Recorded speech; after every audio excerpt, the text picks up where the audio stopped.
Giddy up. Love him, hate him. Patty Mayo, unbelievable. I'm actually pretty stoked that you were willing to have this conversation, man. So thanks for showing up. Yeah, absolutely, brother. I'd love to talk about the show. It's crazy. 4.9. You're closing in on 5 million No, subs. we crossed it. We crossed it this morning. It's up Oh, really? there. If I pull up my social blade, I think we were at 5. Where are we at? Well, that's YouTube for you. Yeah, yeah, 5 million.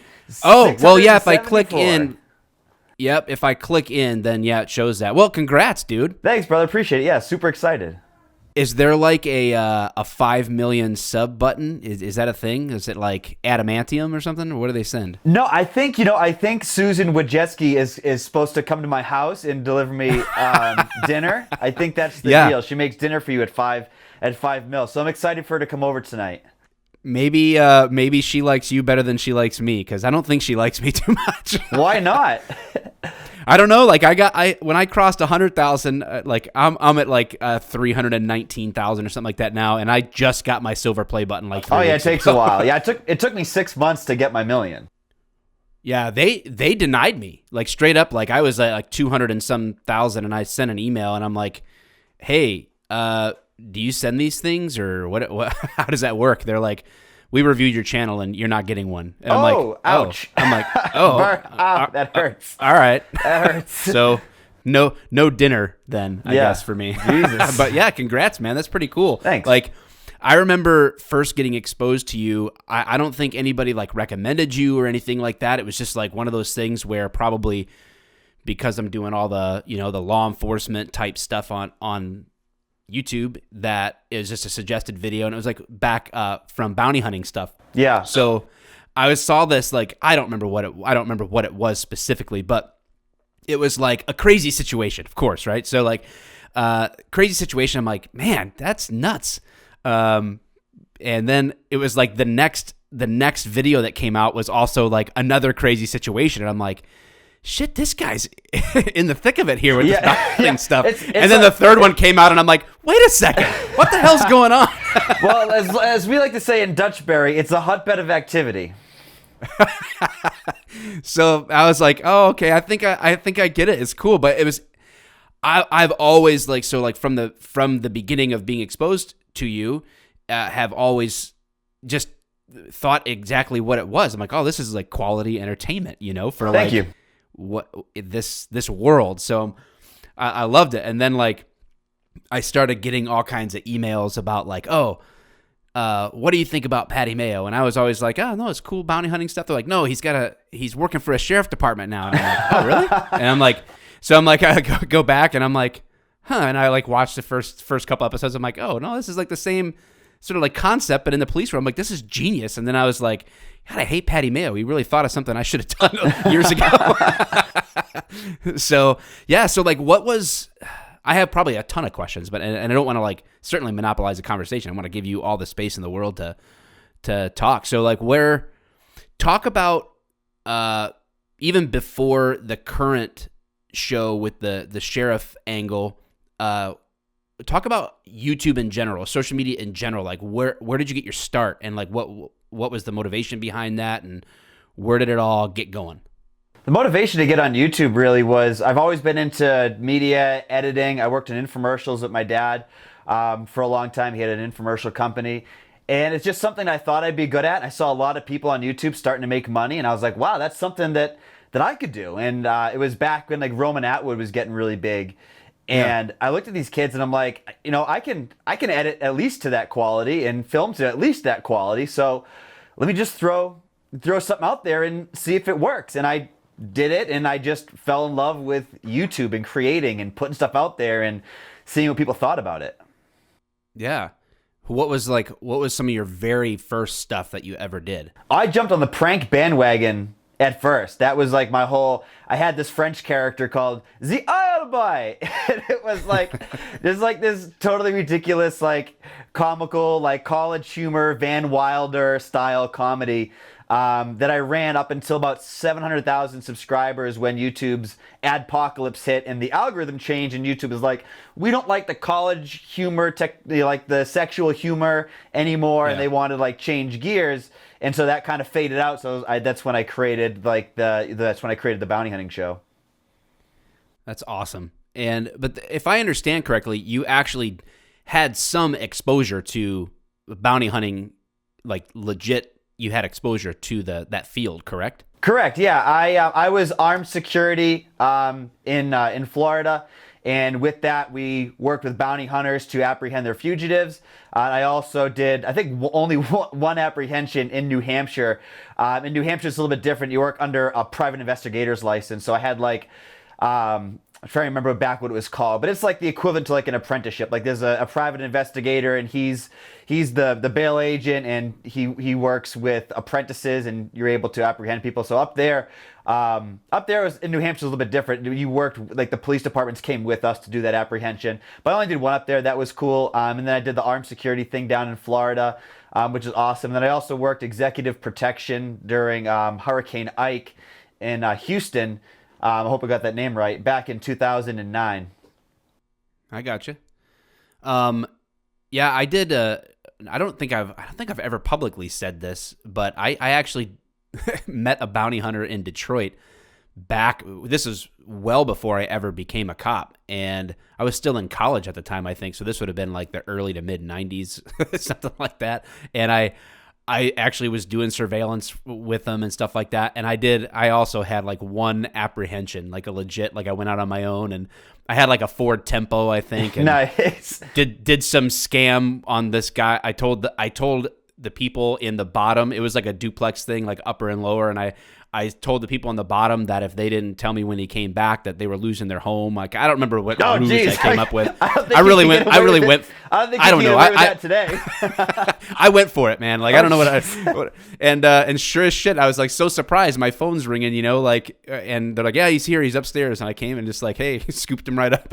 And then I was like thinking, driving him to the office, like to meet like the guy that was actually like the main bail enforcement dude. And I was like, man, this was like really dumb and dangerous. Like, what am I doing? Like, I'm driving this dude in my Ford Tempo in the front seat in like handcuffs. What's going on? Yeah, so, bounty hunting is like, real bounty hunting is like inherently boring and just like not as exciting as everyone thinks it is. Yeah. Well, I think the same's true for most policing. It's mostly boring. Oh yeah, no. If my show was real, I'd like single-handedly be like the most, like, have the most use of forces out of any officer anywhere. I think the DOJ would be very concerned. Yeah, no kidding. So what made you shift from the bounty hunting to the police side of things? I was kind of sick of just going to houses and like having the same scenario over and over. Like, show up, find a guy, arrest them, and it's like the same storyline. So I wanted to have like some ability for the production crew to create stories and create different scenarios. So we can do like burglaries, we can do domestics, we can take stories that people have really experienced in their lives and recreate them. And so a lot of the, or I'd say a lot, but some of the episodes in the show are recreations of events that happened in those people's lives. And some are, completely just new stories that we came up with. But it just gave us a different creative angle to be more creative with it, be more fluid with it, do something different, and not just the same thing day after day, night after night. Yeah. Oh, it's certainly filmed really, really well. Thank you. Yeah, we put a lot of time and effort into the production. That was side. like one of my questions. Like, so for each of these episodes, they range from like 20 minutes to 30 minutes? Yeah, 20 or 40 minutes, yeah. So in that, to get that product, how much time are you putting in to filming and editing? Like the start to finish, once you have sort of like this, well, that's another question. Like, where do the concepts come from? Like, is it just you? Is it like a team of people sitting down at a table and sort of like doing this, sketching it out? And then it's so when you're watching the show and you're seeing like the CAD come up and the radio call come over from dispatch, that's the first I ever hear of the story, the plot, no way, the names, Everything's improv. So the generalized way that it works is a production team goes out and they'll meet with our talent for the day that's been vetted, and we have a whole talent selection process. And once the production team goes to meet with the talent, they go over safety first of all. We spend about an hour with them just going over safety protocols, what to do, what not to do, how to keep everybody safe. Because when we go at it, we really go at it. And so they'll help the criminal. First, they come up with like a story. Okay, who are we working with today? How many players are we working with? What's their stories? Who's got warrants? Who's got this? Who's got that? What the synopsis is going to be, what the call out's going to be. And then they help them figure out a way to not get apprehended in the first 2 seconds, because we're really good. Like when we get on set, like our tactics may not be that great, but we're really good at like getting people pretty quickly most of the time. So like they'll make sure that the scene's not over in 5 minutes. They'll make sure that like there's some barrier or something for us to get there and figure out whether it's we got to find a guy or we got to run them for warrants and find out who our suspect is. But anyway, so production spends a couple hours with these people creating these stories and creating the events and scenarios. And then they don't even tell us what the address is. They send me like a mile away and they're like, hey, go hang out in this parking lot. We'll be with you in a while. And so after a while, production shows up, the camera crew gets in our cars and we wait. And then like 5 minutes later, we'll get the cat will pop up, a new dispatch, like that cool little verbiage. Right. Or it'll come over the radio and then it'll tell us the call and where it is. So we pop it in our GPS and we get over to the place that we're supposed to be and we just kind of figure it out. And sometimes you see we show up and people are compliant, and then other times they want to kick me in the chest, and other times they want to steal my car. And so I have no idea what's going to happen. I have no idea how many people are there, what their background is. I just know that my production team loves to give me a run for my money, so always gotta like watch my ass. Yeah, I bet. Yeah, dude. They'll take any opportunity they can to like try to make a fool out of me. They will. So like I always have to like figure out like because there's always an angle. There's always like you'll see me on camera getting frustrated, like, all right, fuck it, I guess he's not here. And like that's me, like I can't find this. Like I know there's someone here. I know that there's a suspect, there's a victim telling me that there's a suspect on the property, and I know there's an angle somewhere. I just gotta figure it out. So it's like you gotta do that little detective work and figure out like, all right, who's hiding where, who's the guy, and what's he doing?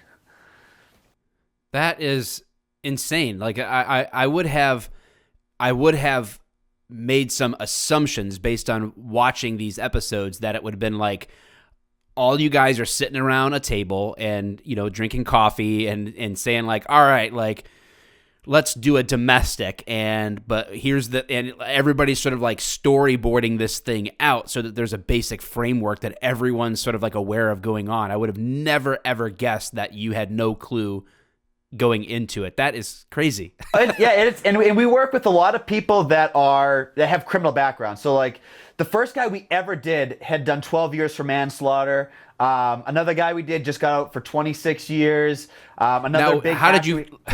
Do you put out like open casting calls, or do you be like looking for past criminals that can act, or like how do you? We don't really look for like back in the day. We used to deal with like a lot of actors, and now we just deal with a lot of real people that just like have a cool story and are just badass people, or have gone through a lot and they just want to come together for like this insane adult playground. And where do you find these people?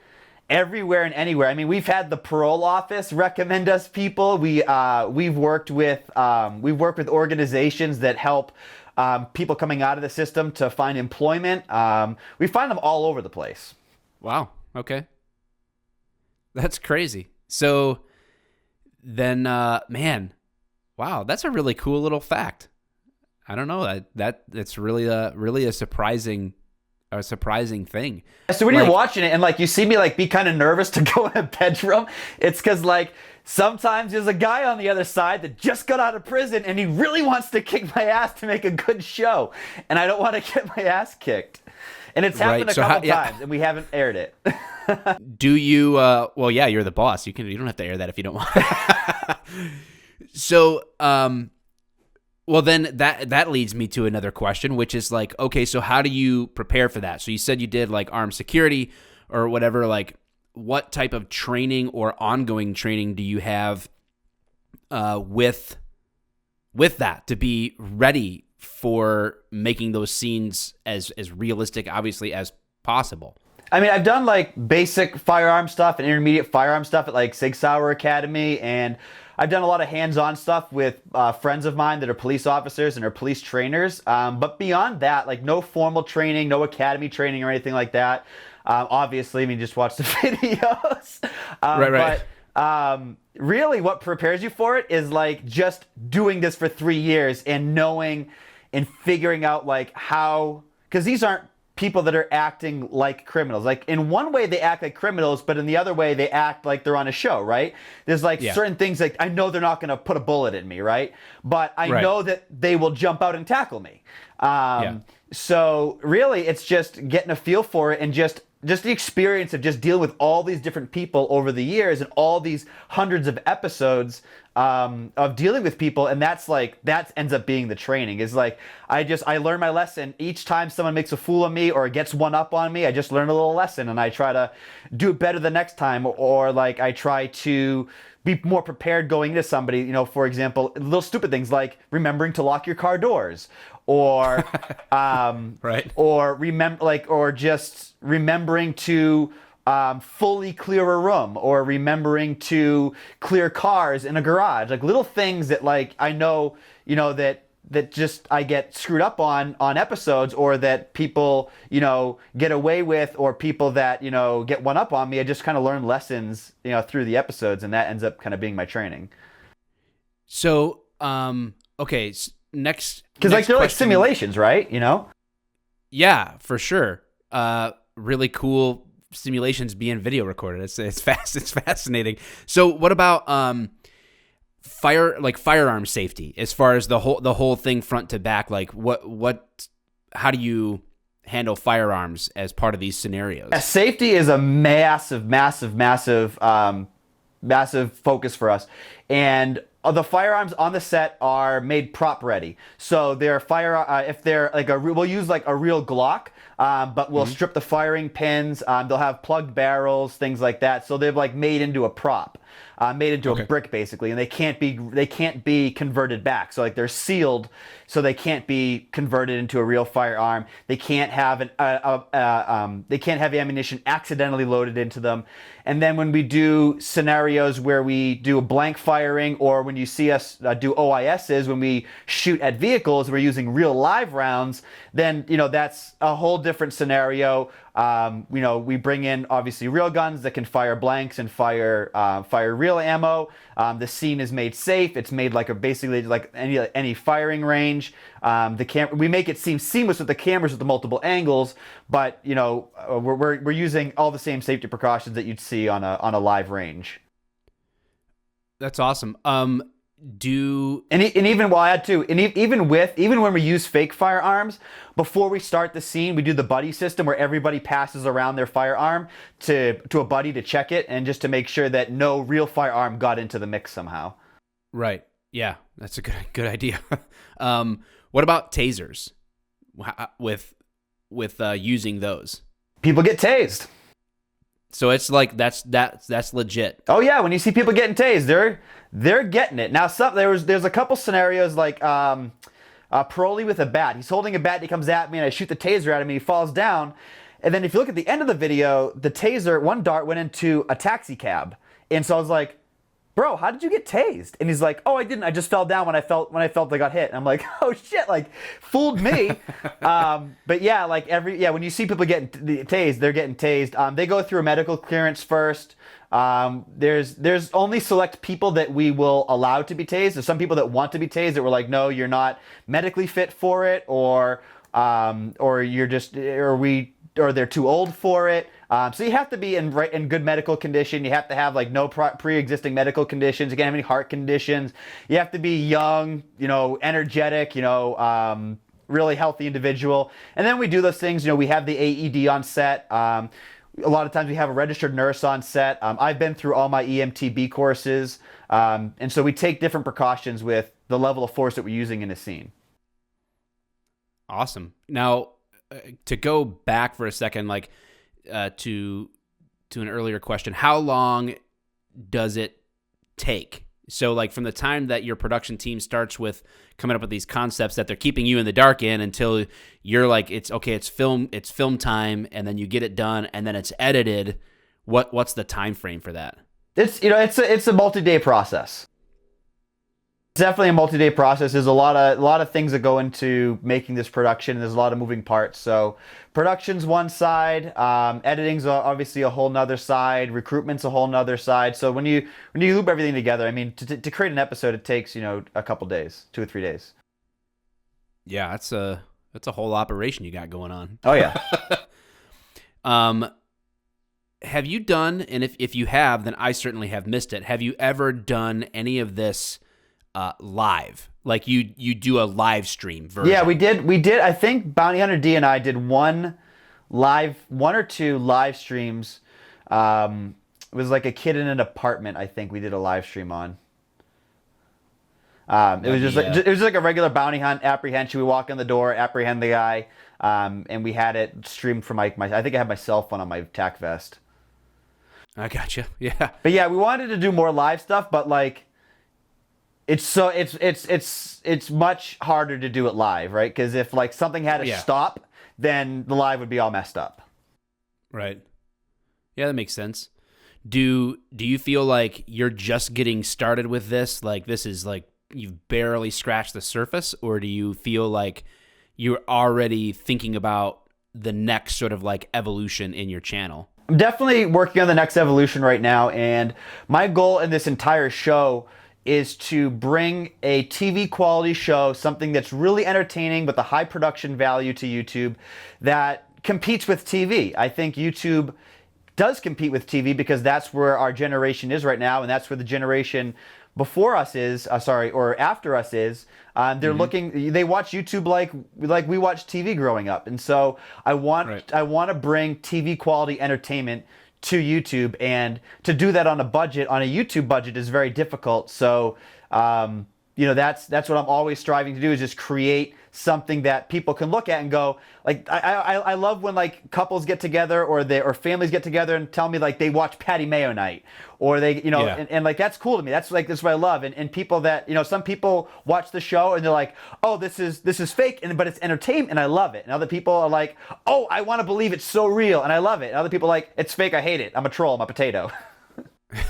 Right. Well, I did a video about it, and what's funny was my first, like, I was like, this seems, I don't know what world somebody would be in, especially if they're familiar with law enforcement, where they would watch this and think, okay, this whole thing is real front to back. And I'm like, well, it seems obvious this is entertainment to me. Right. And one of the first things that I said was like, the reason I knew that was because it was like the use of the term central for dispatch. And dude, I got so many emails and so many DMs because they're like, well, I use central for dispatch. I'm like, oh, I guess it's just like a Michigan thing where we don't use it. Yeah. I'm like, well, I guess I was wrong. My first obvious reason this is not real was completely real. It's like control. I was totally wrong. Whatever. It's not central. It's control, though.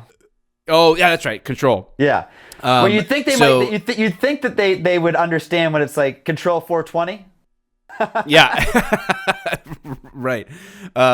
So the rest, like I went on in the video, and I think the rest sort of like stands as legitimate. Like, this is why I would know this is not real, and why you should too. And I crack up when I see some of these people criticizing you as like a fake cop, and I'm like, yeah, that's like criticizing a guy on Grey's Anatomy for being a fake doctor. Like, right. It doesn't make any sense. Criticizing Chris Angel for being a fake magician. Yeah. It's like, what's the criticism here? That that judge it for what it is. Right. And some people, I think, like, well, I think it's just that YouTube perception. Some people believe that like everything on YouTube is real and TV is fake. Like, they're not like that border is still being mended, where people are treating YouTube shows like TV shows, and they're understanding, oh, reality shows on YouTube are produced like reality shows on TV a lot of time. Right. Yeah, exactly. So the haters is pretty funny, because then like they interview people in like a county that you have been recording in or whatever, and it's like everything from the officers was all positive. How does it work with filming regulations? I mean, you film primarily in one area, or do you travel a ton, or like how do you keep up with? Is there a rule for like, oh, once you exceed 4 cameras at work at once, now you need a permit, or you need to, like everybody's got to be Screen Actors Guild? How does it No, all I mean work? it's a lot of it's like you're on private property, or your Second Amendment, or your First Amendment applies. But really, it's for this show. Different departments have different asks. It's just making sure that all the law enforcement agencies around us know who we are, what we're doing, where we are, when we start, when we end, and they know all the details so that if someone calls, they know what's going on already. It's on the board. They understand it. So we don't have a real officer showing up to a fake law enforcement scenario. Yeah. Has that happened though, even despite those things? Oh yeah. I mean, just like anything, if the PDs get a call, a lot of the times they have to respond out of caution. And so I would say out of 300 episodes, we've had 2 or 3 incidents where or maybe 3 or 4 incidents where where law enforcement has shown up, and it's been super easy every time. They've shown up. Oh, hey, it's Patty Mayo. Yep, confirmed. They go on the radio. Hey, guys. Yep, it's Patty Mayo. It's all set. And then we shake hands, and that's it. Nice. Has there ever been a time in your life where you were on the other side of the law, where like even before you did like the armed security stuff or the bounty hunting stuff, that were you ever like anti-cop or suspicious of cops or anything like that, and then like you came to respect that field, or have you always been sort of like the pro-police? No, I've always been a cop lover. I've watched cops since I was like a little kid. My whole life, I've always wanted, a part of me always wanted to be a cop. Like I just love. I love cops for some reason. I just love everything about it. I like from like when I was a kid, like the lights just got me attracted. I was like, the coolest thing in the world are cop lights, right? And then, as I grew up and I got into armed security because I wanted to be a police officer, and a police officer said, hey, this is a good place to start. And so that's what I did. And then just as my life progressed, I got more into the business side and I just kind of ended up going a different route. Yeah. Well, I certainly think you've captured the essence of what makes a cops interesting, or now it's sort of like live PD, and I'm still like I'm more of a cops fan than live PD. Are you with me on that? No, for sure. I'm cops all the way. Live PD is cool. Like I think it's a cool new concept, but nothing's ever gonna beat the original. Yeah. Do you think there will be some type of new version of that emerges at some point? Who knows? I mean, cops have been running for a long time, 30 plus years. So it's obviously a good category. So we'll see what they do with it. Yeah. I mean, I guess there's no shortage of stories in the news about cops or concepts and interests. I don't think people are ever going to lose interest in the field of law enforcement, I suppose, like even just looking from the outside in.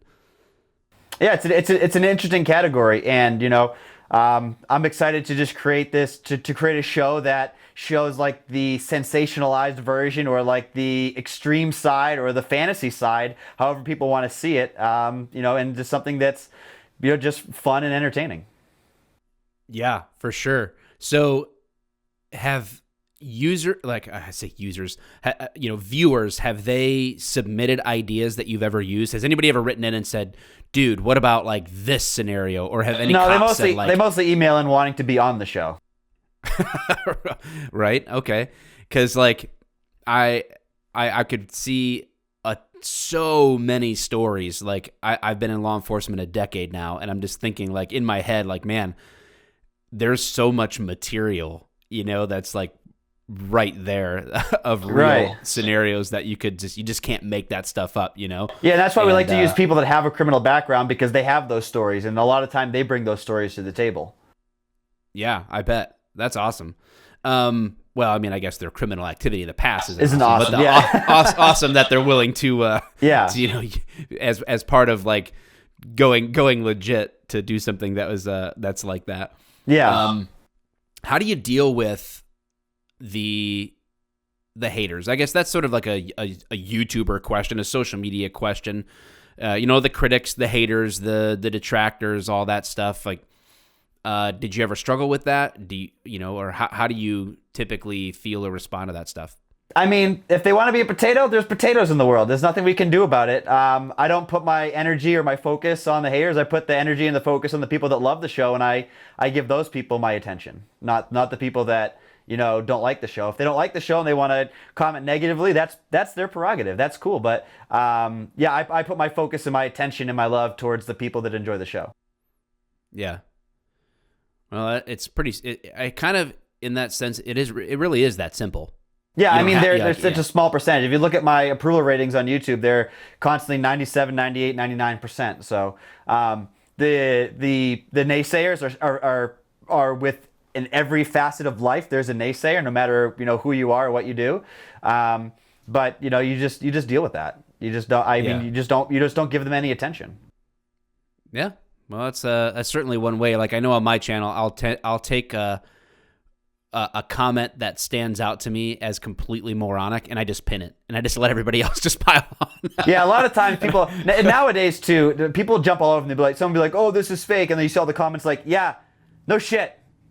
Like, what's your point? Like, yeah, I find that people who are committed to you or your content will do just a fine job of defending your honor without you needing to be super defensive about stuff. Because like you said in your video, I mean, I think in your video about me, you asked, why don't I just come out in the beginning of the video and go, hey, like it's fake. Like, why don't we do that? And the reason for that is because in video, whether you're watching a movie or a TV show, what makes the content you're watching interesting is the ability for the producer to help you suspend your beliefs. So you want to suspend your beliefs, and your mind wants to just jump into this fantasy world. And if you can suspend their beliefs, it's entertaining to them and they can immerse themselves in it.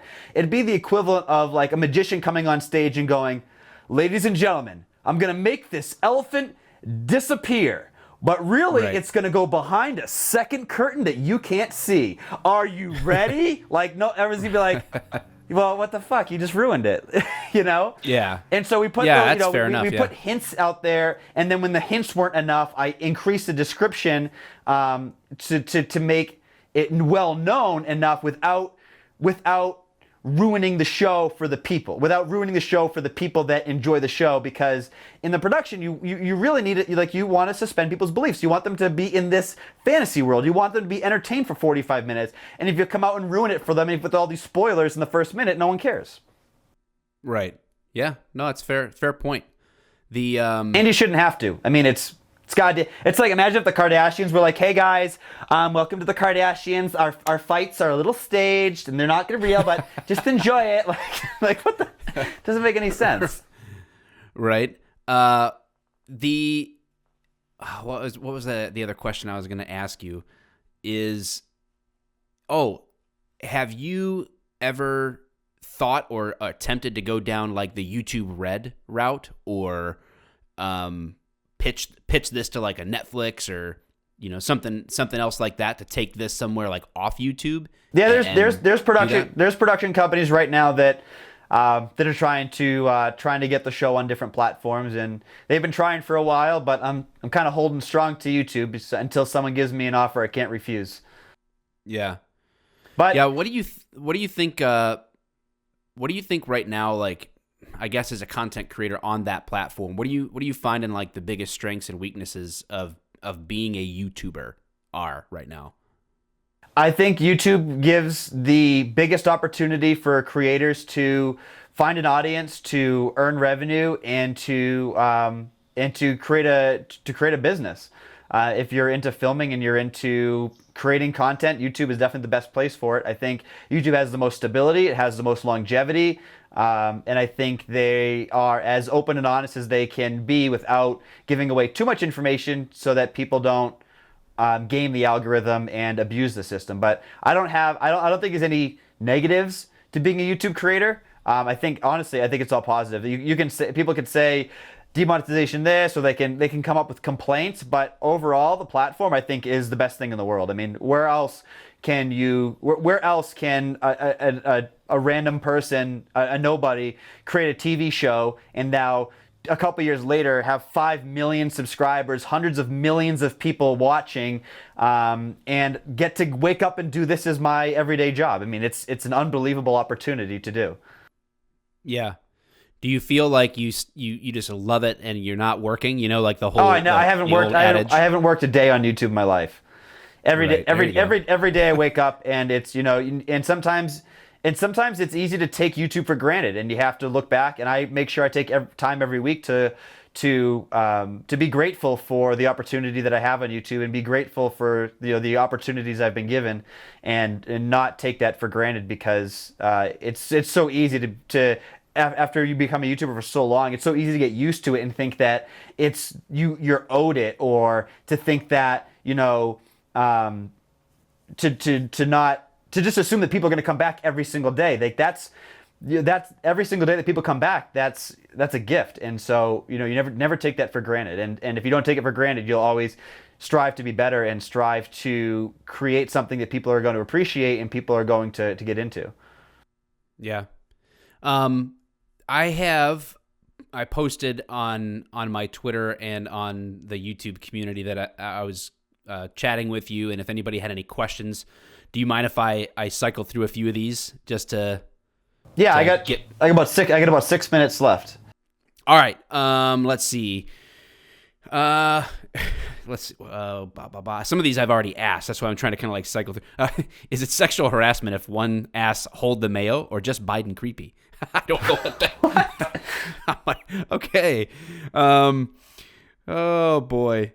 I'll go over to the YouTube here because somebody asked some specific questions. Where do you get the ideas for your skits? How many seasons are you thinking of doing? I kind of asked that, but do you have like a more specific answer to that? I mean, hopefully the last season is like Patty Mayo, 80 years old, retired mall cop, and I'm like in a scooter chasing kids around. Yeah, you're the crusty old veteran. Yeah. Is the beef with you and D real? Is a question. Oh yeah. Oh yeah. Yeah, but we're working together. We just shot a crap ton of content together, so people will be excited for that. But yeah, no, the beef is legit. we're always beefing. Next one is, where did you find Pineapple Juice Guy, and who wrote that skit? It wasn't written. That was just kind of how it happened. It was that improv, and I just showed up. I'd never seen that guy before in my life. And the episode is 3 times longer than what I put out. I couldn't catch that fucker to save my life. He was just so quick. Dude, I couldn't get him. I was so mad by the end of it. I didn't even want to. Do you know if that is like the most viral thing you've ever done, like off of YouTube? Like that's got to be up there, right? I got like 300 million views on Facebook. It's definitely one of the most everywhere. Definitely the most viral. And I was so frustrated. I just couldn't catch him. He just I was. You saw me pissed off because I was pissed off.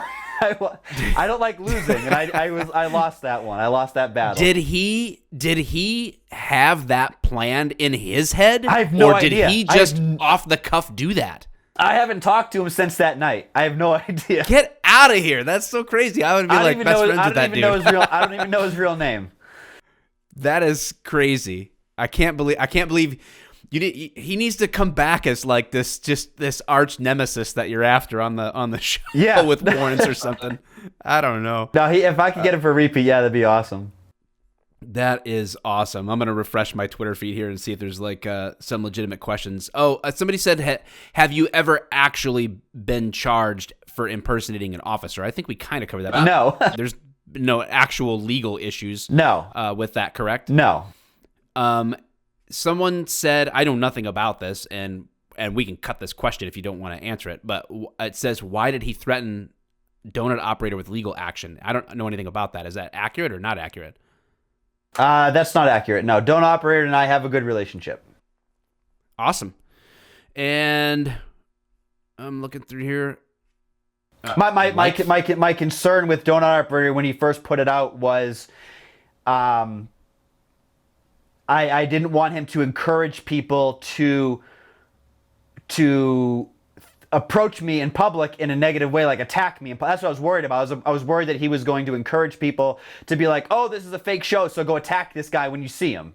You know, Right, right. and so that's what I was worried about. But after I've talked to Donut since then, and he's a great guy. We've had several conversations. I've invited him to come up to my house and hang out, and hopefully one of these days he'll be on the show. Awesome. Yeah, he is so much better than me. I'm like so bad at YouTube. Just out there like doing what I do, but yeah, he's got it. He's got the cop world on lockdown, it seems like. What is does law enforcement encourage you to make these shows so they assist with any kind of lessons to help with choreography? No. I don't know if this is a dance show, choreography, but No. yeah. No, there are some cops that will come up to me and they'll be like, hey, like, okay, so this one really high-ranking cop, I won't mention my name, he called me one day. He's like, hey, Pat. I'm like, hey, what's up? And he's like, you got to do me a favor. It's sheriff's office, not sheriff's department. Stop saying sheriff's department. And like another guy was like, Pat, when you go through doors, stop fucking putting your gun past the threshold. Get out of the kill zone. And like once in a while, they'll just be like, hey, like here's a tip. So yeah, though the cops are super cool. I love it. Have you done ride-alongs? Yeah, I've done ride-alongs before. That's cool.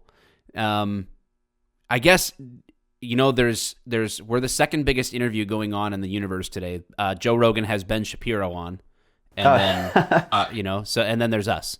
Nice. So all right, so we got a cap. We're taking the number 2 spot. I think, fantastic. Do you have any questions from me before we wrap it up at all? I give you a chance to grill me in the last 2 minutes. No, man. I appreciate you having me on for the interview. I always like talking about the show, and hopefully people have a better understanding of what it is that we're doing and what it is the show's about, and just enjoy watching.